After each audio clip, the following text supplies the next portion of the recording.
Welcome back to Twin Football. It is Wednesday, November 13th, which means we get Jacob back and we have week 11 of the NFL picks and predictions for you. So thank you for tuning in. And Jacob, let's go ahead and dive in to protect our 99-53 record. We are on the verge of 100 wins. Our correct picks so far this year, we broke that ceiling, a vaunted ceiling of 100,000. We are now in almost the 92nd percentile, but we are pushing our way to the number one ranking on ESPN. Go ahead and get your picks in. Join our Twin Football group as well. But Jacob, we kick things off with Thursday Night Football, a good showdown in the city of brotherly love. Nothing better than brotherly love on a Twin Football podcast. But who For do you sure. have? Washington versus Philadelphia. Yeah, so you've been doing really well holding down the fort. We got a tough week ahead of us. There's a lot of close games in this one, and it starts off with one of the best Thursday night games of the year, in my opinion. We got a huge NFC East showdown between the Commanders and the Eagles. The winner will take control of first place in the division. They still have a game at Washington, so you feel like the Eagles might feel a little bit more pressure to get the win here, despite an extra loss for the Commanders right now. Commanders are coming off a tough loss against the Steelers, a literal rookie mistake with the defensive lineman just getting drawn off sides. You have to think with a minute left, giving Jaden Daniels the ball back, that he has a decent chance to go down the field and kick a game-winning field goal. Mike Tomlin was a little Hail Mary, cheeky in maybe. his post-game press conference. And yeah, maybe another Hail Mary. Mike Tomlin claiming that he might have gone for it on fourth down. I don't buy it. I think he was being a little cheeky with the reporters and trying to keep teams guessing. You have to punt it in that situation, and it was sad to see that rookie mistake. The Eagles coming off a huge win against the Cowboys. Again, you have to say that it was more the The Cowboys Cowboys. losing that game than the Eagles winning it. We could just blame the sun. Seems like a good thing to do. Just blame the sun. Yeah, CD Lamb. Yeah, I don't think Jerry Jones. He's like, let's just rebuild the whole Got damn them. stadium. Honestly, Jerry probably should have thought of that when you're building that stadium, but we won't talk about that too much. Yeah, they just don't look. The Cowboys don't look anything without Dak. They didn't have a run game, and now they don't even have a pass game. They should probably call it quits for this season. Good for the Eagles. They got that win. I am going to go Commanders here. I haven't been that impressed by the Eagles despite their big win. I think the Commanders play the Eagles very well.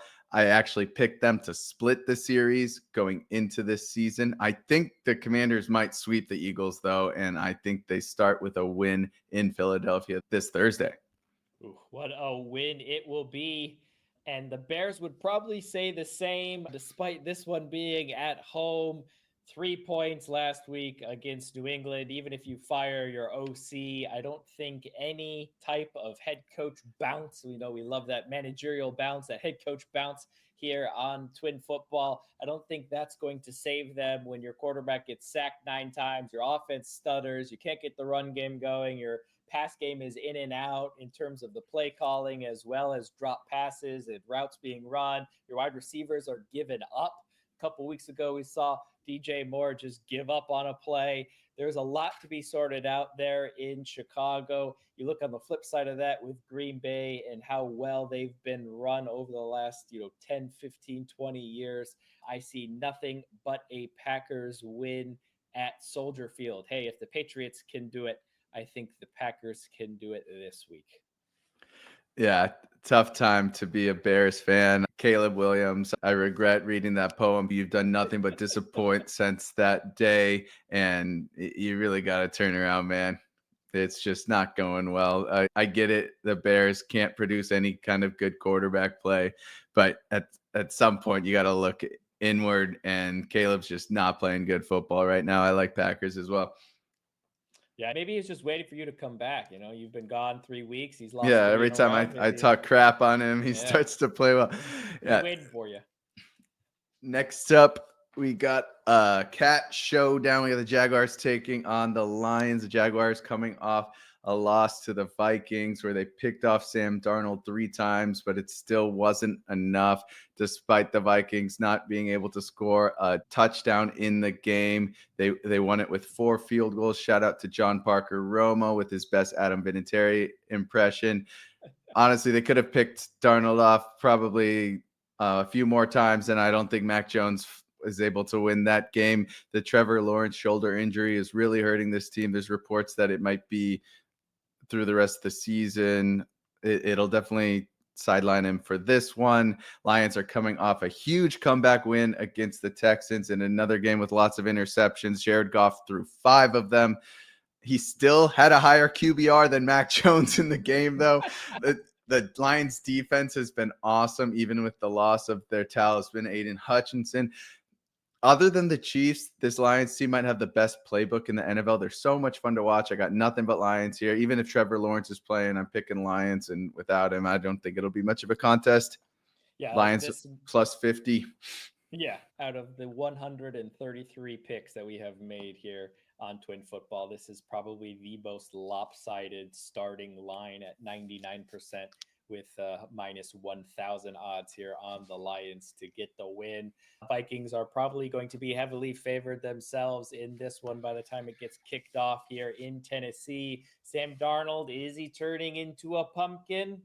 Is he starting to turn into a pumpkin from the MVP candidate that he was in the first 6 weeks of the season? He is. Even if he is, I still like that defense to get some things going and give them short fields. Give me the Vikings to beat the Titans in Tennessee. And next up, we got the Raiders taking on the Dolphins. The Raiders coming off the bye week.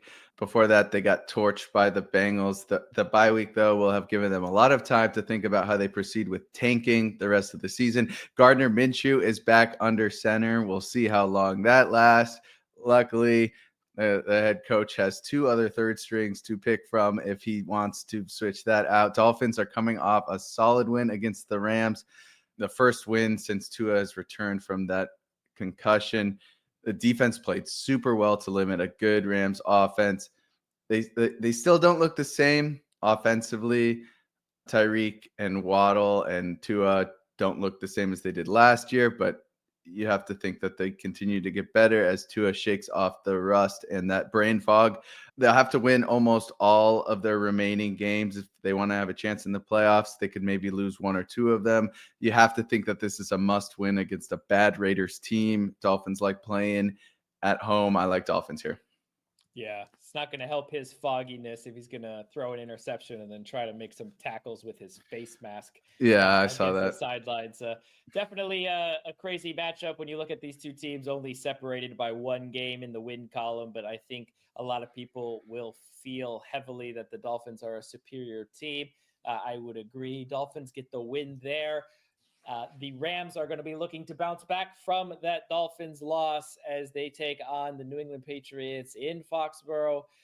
I think that offense is getting, as it got healthy over the last couple of weeks, still performing pretty well. And I think it will be enough to get the win in Foxborough. Really, you need about 20 points in order to beat the Patriots. I would give Matt Stafford the benefit of the doubt to make that happen. Give me the Rams away cross country to get the win and bounce back. Yeah, next up we got the Browns taking on the Saints. The Browns coming off a bye week as well. Before that, Jameis Winston had a really tough day against the Chargers. Jameis might be the most hot and cold quarterback I've ever watched. You just don't know who's going to show up on any given day. One day he'll throw 5 touchdowns. The next game he'll throw 5 interceptions. Nick Chubb, though, should start to get into a rhythm here. A couple games back, he'll have loved that bye week. We'll see if he can get going. Saints are coming off a win against the Falcons. They benefited hugely from an uncharacteristically bad game by Younghoe Koo. If he makes any of those kicks, you have to think the Falcons are favored. Marquez Valdez-Scantling, though, had a huge day. Derek Carr has really missed a deep threat after Rashid Shaheed went down, and MVS provided that against the Falcons. Only had 4 catches, but 2 of them were huge catches. We'll see if he gets more targets going into this weekend. I like Jameis Winston to have a hot day and Nick Chubb to start to get going. That Browns defense is always going to be good. I like Browns to pull off a upset here. Also, the Saints riding that new head coach bounce. One win with Rizzy as the head coach. Let's see if they can make it two. But I would agree with you. Browns go in and get the win. The other two teams in the AFC North, Baltimore taking on the Steelers for the right to stay atop that division. Lamar Jackson is 1-3 in his career against the Steelers. Derrick Henry is 0-3 in his career against the Steelers. Obviously, we know what that defense can bring. Lamar really hasn't played the Steelers that much. If you look, he's been a member of the Ravens for 7 years, and this just be his fifth time taking the field against the Pittsburgh Steelers. This one will be in Pittsburgh, but there is a more interesting fact about this game that I think will drive it. The Steelers have a record of 7-2. They have won the rushing battle 7 times, and they have lost the rushing battle 2 times. They've lost the 2 times they've lost the rushing yards battle, and they've won the 7 that they've won it. So really, as the run game goes, the Steelers go, and you are taking on the best combo of rushing threat in Lamar Jackson and Derrick Henry. Yes, apart, they have poor records against the Steelers, but together, plus you throw in some little dump downs to Justice Hill, and I think this Steelers front is going to have problems with Lamar Jackson and Derrick Henry. Again, they've been in the same division, but they haven't played regularly against Lamar Jackson. I think that actually bodes well for him in this one, adding Derrick Henry to see 2 things that they don't see too often. Give me the Ravens to go in and get a win and end Russell Wilson's unbeaten streak for the Steelers. Oh, I love that. Colts taking on the Jets in what will be an abysmal football game. No one's going to be watching this one. The Colts coming off a loss against the Bills. Joe Flacco had a really tough day with 3 interceptions. There was 25 total interceptions this past game week. I honestly don't think I've ever watched more interceptions. Joe Flacco with an uncharacteristically bad game. Colts fans are calling for Richardson to start back under center, and it looks like they will get their wish. The Colts are now on a 3-game losing streak, but they played the Bills, the Vikings, and the Texans, some of their hardest matches. So I think they're being a little tough on Joe Flacco. I still really think if he gives them the best chance to make it into the playoffs, you got to be careful what you wish for, Colts fans. Maybe this time, though, Richardson won't sub himself out of the game, so that could be good.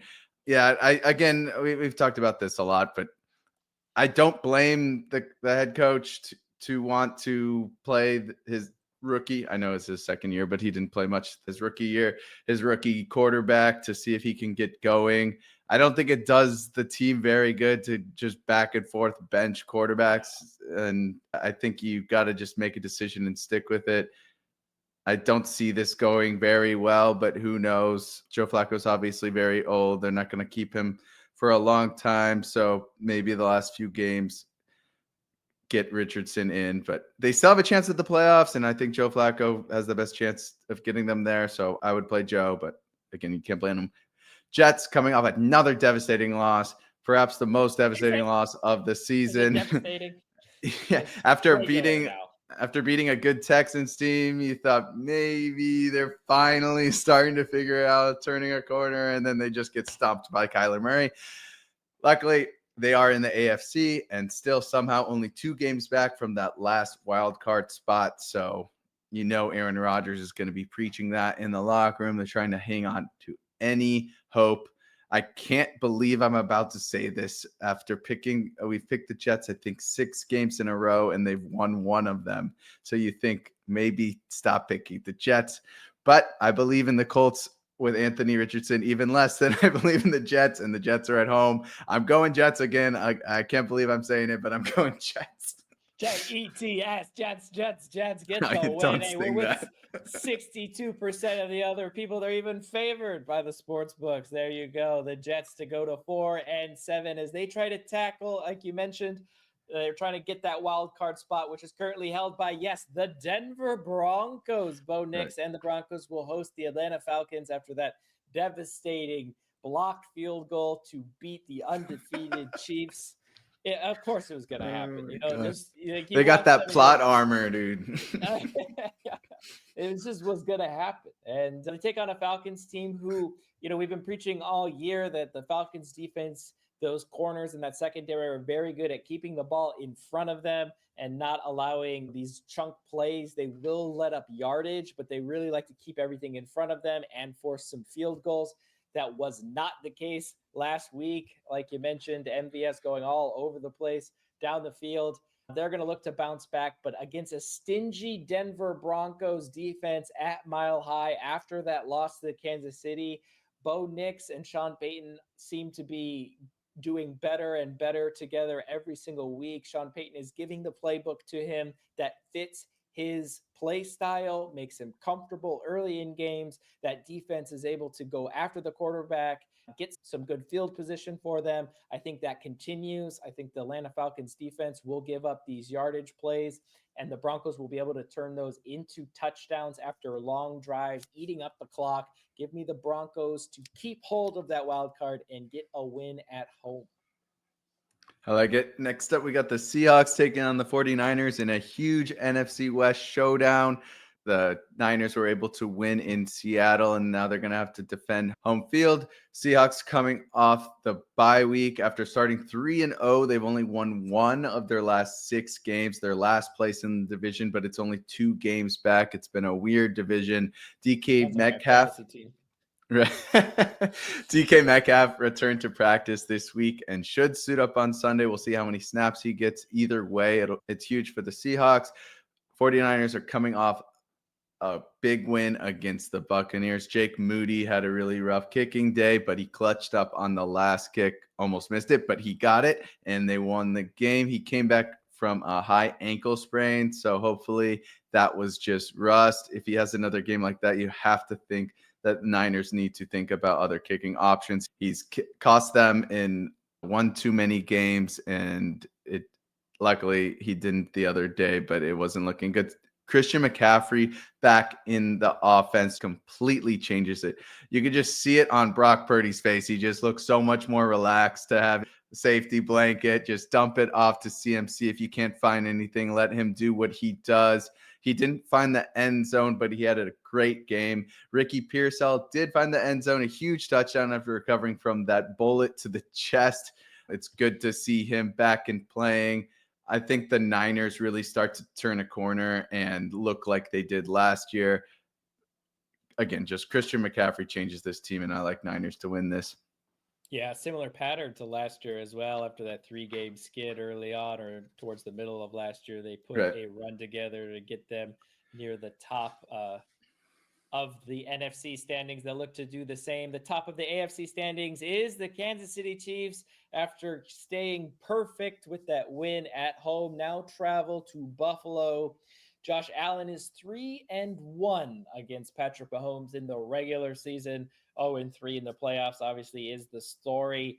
The Chiefs, they keep finding a way to win. There's no reason for them to win. The percentage of a blocked field goal so far in the NFL is below 5%. And yet, when they needed it most, what do? Block a field goal. Absolutely insane. They always come up with it. It was a very emotional game, and this one could now go a little bit of 2 ways. Kansas City could get up for a game against Buffalo because this is a little bit of a battle for seeding when it comes to the playoffs, especially a head to head. If the Buffalo Bills can get the win here, they can push to 1 game away from the Chiefs and have that tiebreaker, which would be very important. So the Chiefs could get up for this game after that emotional close call. Oh my gosh, we almost lost to the Broncos. Now we take on the Bills, kind of emotional change moment there. But I actually think the way Buffalo plays Kansas City in the regular season, the way they have been playing over the last couple of weeks, especially with the addition of Amari Cooper, being able to spread out that offense, stick to their main identity of running the football, but be able to get the ball down the field to their wide receivers and their tight ends at home as the weather starts to change. I like Buffalo, Josh Allen to continue their good winning ways against Kansas City in the regular season and make this a little bit more interesting. Give me the Bills at home. It's still my favorite playoff game of all time. I can't wait to watch this one. Next up, Sunday night, we got the Bengals taking on the Chargers. The Bengals are 4-6. They're coming off a tough loss against the Ravens. Joe Burrow has now thrown 9 touchdowns against the Ravens, and he has lost both games. You got to feel bad for him. The defense just can't help him out. He's having an amazing season, but his team is just not doing so well. Zach Taylor decided to go for the 2-point conversion to win the game. You can't really blame him for not wanting to go against Lamar in overtime. If the Ravens win that coin flip, the game is basically over. The defense couldn't stop them the whole game. Why would they stop them there? I don't like going for 2-point at the end of the game, but I totally understand why Zach Taylor did what he did. The refs missed a clear defensive holding. You hate to see that. It would have put them at half the distance, and they probably convert that. Who knows? But you hate to see the game end that way. T. Higgins is close to a possible return, but probably not this week. They do have the bye coming up after this weekend, so you think you just give him a little bit more rest. We'll see what happens, though. Despite being 4-6, I still think that the Bengals have a decent chance of getting into the wild card spot. We talked about how bad the AFC is this year, but this is a huge AFC matchup. Another team that will be in the wild card, most likely, is the Chargers. They're coming off a win against the Titans. They've had a solid season, but they haven't beaten anyone with a winning record. Harbaugh will be happy to have his 1-2 punch in Gus Edwards and J.K. Dobbins back running. This game is going to be really big in deciding who gets the top wildcard spot, since the Chargers probably won't catch the Chiefs. So I'm really excited for this game. The Chargers have a tough few games ahead with the Bengals, the Ravens, the Falcons, and then the Chiefs. So you'll feel like they have to win this one if they want to stay in contention for that top wildcard spot or even the division. I like the Bengals to win this one. Joe Burrow's playing too well. I think the defense limits the Chargers enough, and the Bengals get Yeah, the win. I think they match up quite well against each other. Obviously, the Chargers one of the best scoring defenses in the league, whereas the Bengals with BJ Hill in that front has been doing much better against the run. We know Jim Harbaugh likes to run the football, so definitely a very interesting matchup there in Los Angeles. But go, Joe, go. Other former Ohio State quarterback. Yes, Ohio State's going to claim Joe Burrow, even though he only went to school Oh, there yeah. and didn't play football. CJ Stroud will take on the Cowboys. And like you mentioned earlier, I can't with the Cowboys. I have no faith. The sun beats them. The play calling beats them. Running the football beats them. Throwing the ball beats them. Anything beats them. Interviews beat them. Nobody is playing well, from Jerry Jones, the stadium, or the players and the coaching staff. No one on that roster is doing well. Give me the Texans, despite their injuries and CJ's kind of struggles on the road. It's just down the street there as they go and take on Dallas. Under the lights on Monday Night Football, I think, will be the final straw. Another drubbing at home. Give me CJ Stroud. And there you have it. There are all 14 of our picks for week 11 on ESPN. That is where we make all of our picks. So go ahead and make your account, get your picks in. Also, join our group, Twin Football on ESPN, so you can pick along with us and see how you do and we do week to week. Thank you for joining us, and enjoy the football.